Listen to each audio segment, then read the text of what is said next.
আজকে আমি আপনাদের দেখাবো কিভাবে বাসি ভাত দিয়ে টাটকা সবজি দিয়ে ফ্রাইড রাইস তৈরি করি আমি।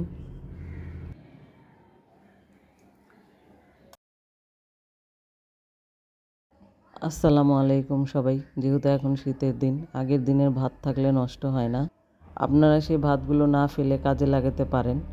আপনার ঘরে যে ধরনের সবজি থাকুক না কেন, সেই সবজি দিয়ে বানিয়ে ফেলতে পারেন মজাদার ফ্রাইড রাইস। দেখুন, আমি এখানে নিয়ে নিয়েছি ফুলকপি, পেঁয়াজ, কাঁচামরিচ কুচি করে নিয়েছি, দুটো ডিম ফাটিয়ে নিয়েছি, ধনেপাতা কুচি করে নিয়েছি, আর নিয়েছি সিমের বিচি। এখন আমি কড়াইতে পেঁয়াজ কুচি দিয়ে দিলাম, পেঁয়াজ কাঁচামরিচ কুচি দিয়ে দিলাম।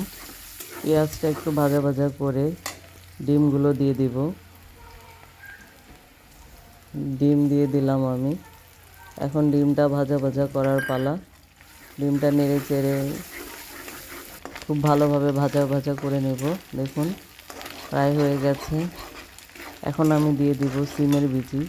সিম ছিল, সিমটা আমার খুব একটা পছন্দ না, সিমের বিচি আমার খুব পছন্দ, তাই আমি সিমগুলো রেখে দিয়েছি, সিমের উপরের খোসাগুলো রেখে দিয়েছি ভাজি করার জন্য। আর এখানে নিয়ে নিয়েছি সিম আর ফুলকপি। এখন দিয়ে দেব স্বাদ মতো লবণ আর একটু মরিচের গুঁড়ো। আমি এখানে কোনো হলুদের গুঁড়ো অ্যাড করব না, আর কোনো মশলা অ্যাড করব না। মরিচের গুঁড়ো দিলাম যেহেতু আমার ঝালটা একটু পছন্দ। আপনারা চাইলে এটি স্কিপ করতে পারেন। সবজিগুলো হাফ সিদ্ধ হলে দিয়ে দেব ভাত। তো ভাতগুলো দিয়ে দিলাম। এখন খুব ভালোভাবে নেড়ে চেড়ে নেব। এখন সবজিগুলো খুব ভালোভাবে ভাতের সাথে মিশে যাবে এবং সবজিগুলো ফুল সিদ্ধ হয়ে যাবে। তখন নামানোর আগ মুহূর্তে দিয়ে দিব ধনেপাতা। ধনেপাতা দিয়ে এভাবে খুব ভালোভাবে নেড়ে চেড়ে নেব। হয়ে গেছে আমার ফ্রাইড রাইস। আপনাদের আমার ভিডিও ভালো লাগলে অবশ্যই আমার চ্যানেলটি সাবস্ক্রাইব করবেন এবং আমার পাশে থাকবেন। আপনারা চাইলে খুব সহজে এভাবে বানিয়ে ফেলতে পারেন ফ্রাইড রাইস।